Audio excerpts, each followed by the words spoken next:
A futuristic new stadium and a Vegas-like sphere opening in Los Angeles? Fall events, Halloween activities, and some actual progress at LAX? There's so much happening this fall in LA, and I'm here to give you the best updates and events that you need to know about. But real quick, I'd appreciate it if you could tap that subscribe button and the notification bell so you don't miss out on any future updates or fun videos from Los Angeles and beyond. Thanks so much. Starting in the heart of Hollywood itself, the Walk of Fame recipients for 2025 have been announced. It includes a rare double ceremony for the South Park creators, a posthumous award for Prince, and stars for other actors such as Colin Farrell and Jane Fonda. Sadly, two historic and iconic food spots in Hollywood have recently closed for good. The Arby's on Sunset with its famous hat sign, and Snow White Cafe, which had been open for over 80 years.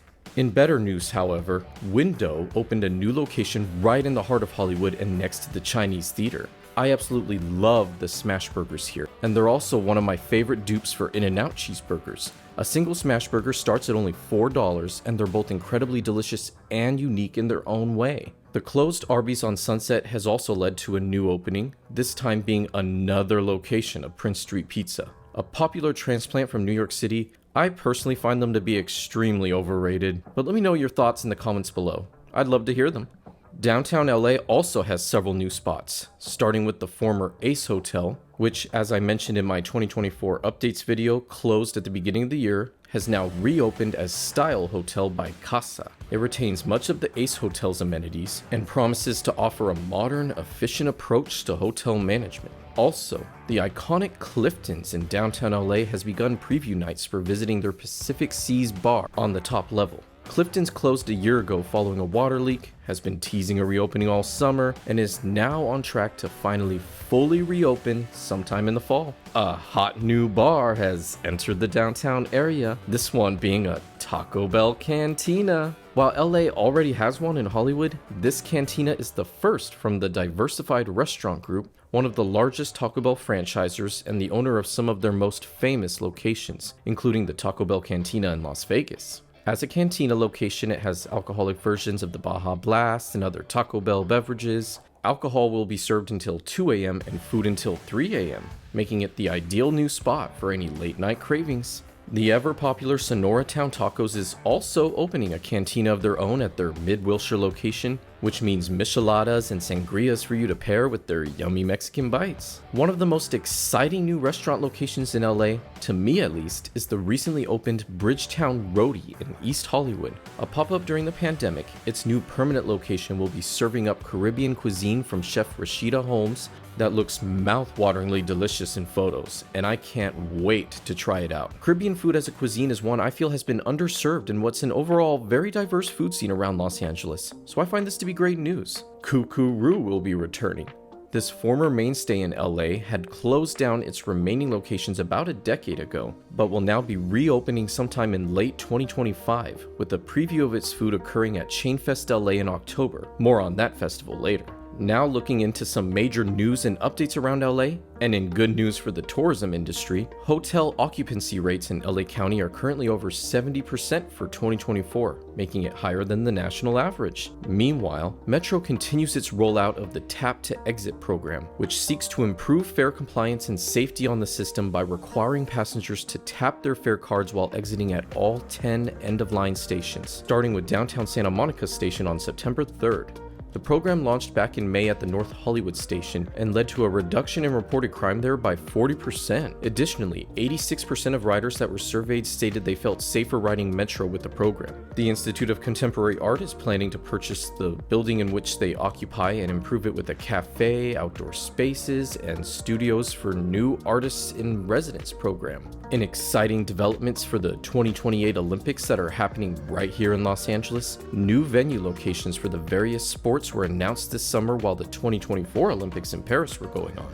SoFi Stadium in Inglewood will be turned into the world's largest swimming venue and also be home to the opening ceremony, whilst the neighboring Intuit Dome will hold the basketball games. I recently visited this brand new and futuristic stadium, which was completed in August, and found myself completely unimpressed and disappointed with its supposed state-of-the-art setup. The staff everywhere was extremely rude and unhelpful, the rideshare setup was a mess, and almost none of the technology was working. Nevertheless, it is brand new, so we'll just have to wait and see whether it improves in the coming months and years. Also, the Intuit Dome isn't the only high-tech new venue in Inglewood, more on that later. But to cover another project LA's hoping to complete before 2028, the LAX People Mover, the numerous delays of which we have previously covered, now they're asking for an additional $400 million to finally complete the project with an opening date of December 8, 2025. The final trains for it were recently delivered, allowing testing of the tracks to take place and offering a glimmer of hope that this seemingly never-ending project may actually get done.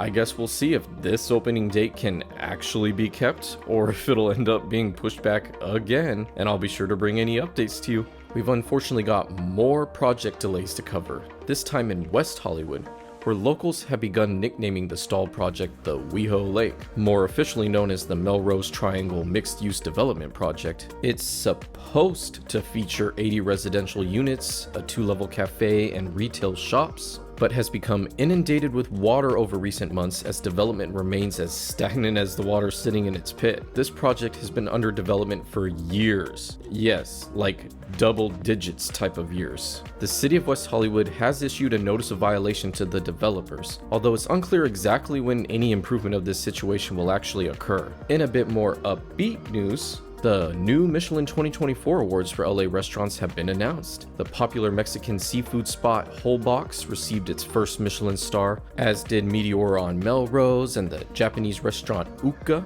There were new recipients of the Bib Gourmand award as well. This recognition is for high quality and affordable restaurants.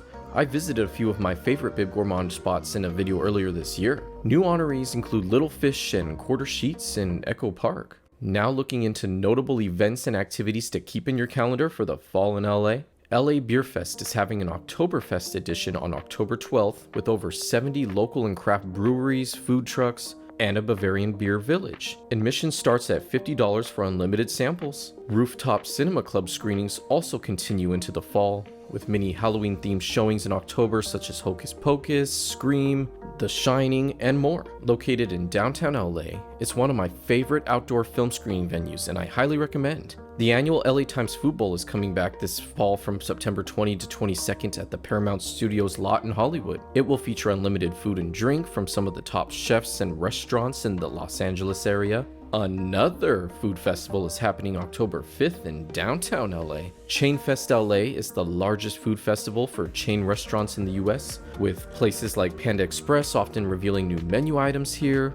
Kukuru, as mentioned earlier, will be there as well. Fans of the TV show Only Murders in the Building may want to go to the Westfield Century City Mall between September 7th and November 20 for an escape game that promises to be full of mystery and suspense. For shows and performances going on, Lin-Manuel Miranda's production of Hamilton returns to the Pantages Theater in Hollywood in September and goes until October 13th. Sunday afternoon concerts in the Dome at Mount Wilson Observatory continues until October 6th. Usher will be at Intuit Dome September 21st to the 25th and Honda Center on November 18th. Kygo plays at the Hollywood Bowl on October 17th. And the big activity every fall season in LA, Halloween Horror Nights, returning September 5th and going on until November 3rd. I consider it one of the essential fall activities to enjoy annually in Los Angeles. This year, there will be immersive experiences from franchises such as A Quiet Place, Ghostbusters, Insidious, and more. This experience at Universal Studios is always a blast, and I look forward to checking it out soon and seeing how it is this year. By the way, be sure to follow me on Instagram as well and join me in my visits and more casual reviews of places such as the Halloween Horror Nights at Universal Studios. Ah yes, and down in Inglewood, right by the new Intuit Dome, is another brand new venue, a Vegas-like sphere called Cosm. Cosm offers an immersive experience for enjoying events such as sports. Is it really the Las Vegas sphere? No. Nevertheless, it looks interesting and unique, so I'll have to give it a visit before judging further. And those are your fall 2024 updates for Los Angeles. The best things you need to know. Did I miss anything? Drop your favorite events or activities in the comments to share with everyone. And don't forget to like and subscribe if you haven't already, so you can stay updated on all things Los Angeles and beyond in the future. But with that, I'll see you next time.